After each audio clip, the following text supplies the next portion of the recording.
ನಮಸ್ಕಾರ, ನ್ಯೂಸ್ 11 ಕರ್ನಾಟಕಕ್ಕೆ ಸ್ವಾಗತ. ನಾನು ತಾನಮ್ಮ. ಕಾಮಗಾರಿ ಮಾಡಿರುವ ಬಿಲ್ಲನ್ನ ಸರ್ಕಾರ ನಮಗೆ ಕೊಡುತ್ತಿಲ್ಲ. ಗುತ್ತಿಗೆದಾರರ ಪೇಮೆಂಟ್ ಕೊಡುವುದಾಗಿ ಭರವಸೆ ನೀಡಿದ್ದರು, ಆದರೆ ಪೇಮೆಂಟ್ ಇದುವರೆಗೂ ನೀಡಿಲ್ಲವೆಂದು ಆಗ್ರಹಿಸಿ ವಿಜಯಪುರ ಜಿಲ್ಲಾ ಗುತ್ತಿಗೆದಾರರ ಸಂಘದಿಂದ ನಗರದ ಸಿದ್ದೇಶ್ವರ ದೇವಸ್ಥಾನದಿಂದ ಗಾಂಧಿ ಚೌಕ್ ಅಂಬೇಡ್ಕರ್ ವೃತ್ತದ ಮಾರ್ಗವಾಗಿ ಬೃಹತ್ ಪ್ರತಿಭಟನಾ ರ್ಯಾಲಿ ಮೂಲಕ ಡಿಸಿ ಕಚೇರಿವರೆಗೂ ತೆರಳಿ ಡಿಸಿ ರವರಿಗೆ ಮನವಿ ಸಲ್ಲಿಸಿದ್ರು. ನಾವು ಹಸಿವಿಗಾಗಿ ಹೋರಾಟವನ್ನ ಮಾಡ್ತಿದ್ದೇವೆ ಅಂತಕ್ಕಂಥ ವಿಚಾರ ನಮಗೆ ಇವರ ಮೇಲೆ ಅವಲಂಬಿತರಾಗಿರ್ತಕ್ಕಂಥ ಅನೇಕ ಕುಟುಂಬಗಳಿವೆ, ಅನೇಕ ಒಂದು ವ್ಯಾಪಾರಸ್ಥರಿದ್ದಾರೆ ಅಂತಕ್ಕಂಥದ್ದನ್ನ ಗಮನದಲ್ಲಿ ಇಟ್ಕೊಳ್ಬೇಕು. ಇಲ್ಲಿ ಏನ್ ಮನಿ ಫ್ಲೋಟಿಂಗ್ ಆಗ್ತಿದೆ ಈ ರಾಜ್ಯದಲ್ಲಿ, ಈ ದೇಶದಲ್ಲಿ, ಇದು ಗುತ್ತಿಗೆದಾರರು ಮುಖ್ಯ ಕಾರಣೀಕರ್ತರಾಗಿರ್ತದೆ ಅಂತಕ್ಕಂಥದ್ದನ್ನ ವಿಚಾರವಾಗಿ ಇಟ್ಕೊಳ್ಬೇಕು. ಯಾಕಂತಂದ್ರೆ ಇಲ್ಲಿ ಮನಿ ಫ್ಲೋಟಿಂಗ್ ಈ ಸರ್ಕಾರಕ್ಕೆ ಅತ್ಯಂತ ಹೆಚ್ಚಿನ ಟ್ಯಾಕ್ಸ್ ಅನ್ನು ನೀಡುವಂತವರು ಈ ಗುತ್ತಿಗೆದಾರರು ಅಂತಕ್ಕಂಥದ್ದನ್ನ ಮನಗಾಣಬೇಕು. ನಾವು ನಮಗೆ ಒಂದು ನಾವು ಪೇಮೆಂಟ್ ಇಲ್ಲದೆ ಹೋದಂತ ಸಂದರ್ಭದಲ್ಲಿ ಆಗಿರ್ತಕ್ಕಂಥ ಅನಾಹುತಗಳನ್ನ ಅನೇಕರು ಮಹಾತ್ಮ ಗಾಂಧಿ ಸರ್ಕಲ್ನಲ್ಲಿ ಅನೇಕ ಗುತ್ತಿಗೆದಾರರು ಹಣವನ್ನ ತೋಡಿಕೊಂಡಿದ್ದಾರೆ ಅಂತಕ್ಕಂಥದ್ದನ್ನ ನಾವು ಇಲ್ಲಿ ಗಮನದಲ್ಲಿ ಇರಿಸಿಕೊಳ್ಬೇಕಾಗ್ತದೆ.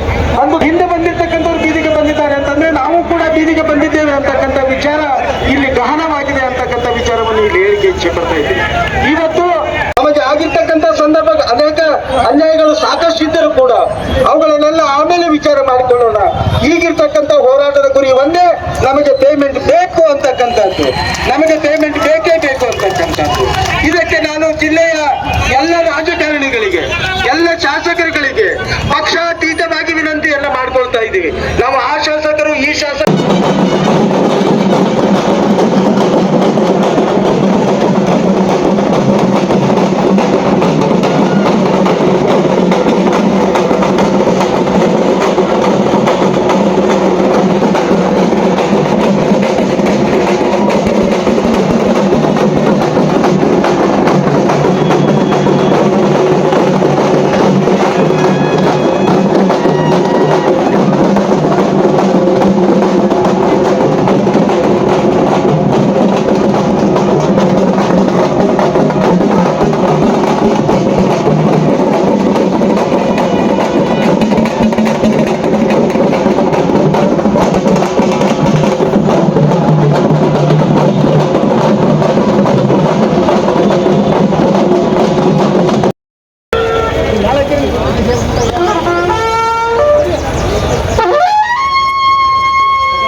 ಕಾಮಗಾರಿ ಮಾಡಿದಂಥ ಬಾಕಿ ಬಿಲ್ಲನ್ನು ಸರ್ಕಾರ ನಮಗೆ ಕೊಡ್ತಾ ಇಲ್ಲ.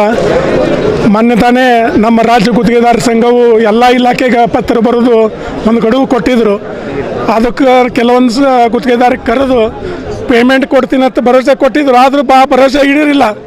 ಹೀಗಾಗಿ ನಾವು ಜಿಲ್ಲಾದಿಂದನೇ ನಮ್ಮ ಪ್ರಥಮ ಇಡೀ ಕರ್ನಾಟಕನಲ್ಲೇ ಪ್ರಥಮ ಬಿಜಾಪುರದಿಂದ ಸ್ಟಾರ್ಟ್ ಮಾಡಬೇಕಂತ ನಾವು ಒಂದು ನಿರ್ಣಯ ತಗೊಂಡು ಇವತ್ತು ಸಿದ್ದೇಶ್ವರ ಗುಡಿಯಿಂದ ಅಂಬೇಡ್ಕರ್ ಗಾಂಧಿ ಚೌಕ್, ಬಸವೇಶ್ವರ ಸರ್ಕಲ್ ಮತ್ತು ಅಂಬೇಡ್ಕರ್ ಸರ್ಕಲ್ನಿಂದ ಡಿ ಸಿ ಅವ್ರ ಮನವಿ ಕೊಡೋಕೆ ಬಂದಿದ್ದೀವಿ. ನಾವು ಸಾಕಷ್ಟು ತೊಂದರೆ ಒಳಗಾಗಿವಿ. ಯಾಕಂದರೆ ನಾವು ಕಾಂಟ್ರಾಕ್ಟರ್ ಅಂದ್ರೆ ಒಂದು ಚೈನ್ ಲಿಂಕ್ ಇದ್ದಂಗೆ.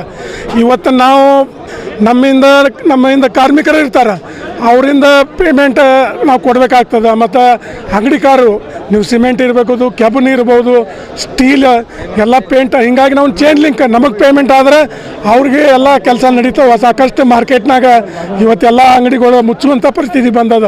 ನೀವು ಬೇಕಂದ್ರೆ ನೀವು ಕೆಲವೊಂದು ಅಂಗಡಿಗಾರಿಗೆ ಅಥವಾ ಇಲ್ಲಿದ್ದಂಥ ಕಾರ್ಮಿಕರು ಕೇಳ್ರಿ ನಮ್ಮ ಪರಿಸ್ಥಿತಿ ಹೆಂಗಾಗ್ಯದ. ಬ್ಯಾಂಕ್ನವ್ರಿಗೆ ನಾವು ಬಡ್ಡಿ ಕೊಡ್ತಾ ಇಲ್ಲ, ಪೇಮೆಂಟ್ ಸರ್ಕಾರ ಬರೀ ಮುಗಿಗೆ ತುಪ್ಪ ಒರೆಸ್ದಂಗೆ ಬರೀ 5% ಕೊಟ್ಟೆ, 10% ಕೊಟ್ಟೆ. ಅದು ನಮ್ಗೆ GST ಒಂದು ಕಾಟ ಇದೆ, ಅದಕ್ಕೂ ನಾವು ಪೇಮೆಂಟ್ ಕೊಡಬೇಕು, ಲೇಬರಿಗೆ ಕೊಡಬೇಕು, ಬಡ್ಡಿ ಕೊಡಬೇಕು. ಹೀಗಾಗಿ ನಾವು ಒಂದು ನಿರ್ಣಯಕ್ಕೆ ಬಂದಿದ್ದೀವಿ, ಈ ಫೆಬ್ರವರಿ ಅಂತ್ಯದೊಳಗೆ ಪೇಮೆಂಟ್ ಆಗ್ಲಿಕ್ಕಂದ್ರೆ ನಾವು ಎಲ್ಲ ನಮ್ಮ ಕುಟುಂಬದವ್ರ ಸಮೇತ ಹೋರಾಟ ಮಾಡಬೇಕು. ಅಹೋರಾತ್ರಿ ಧರಣಿ ಓರ್ನಿ ಮಾಡ್ತೀವಿ ಅಂತ ಈ ಸಂದರ್ಭದಲ್ಲಿ ಹೇಳ್ತಾರೆ. ನಿರಂತರ ಸುದ್ದಿಗಾಗಿ ನೋಡ್ತಾ ಇರಿ News 11 ಕರ್ನಾಟಕ. ಲೈಕ್ ಮಾಡಿ, ಶೇರ್ ಮಾಡಿ, ಸಬ್ಸ್ಕ್ರೈಬ್ ಮಾಡಿ.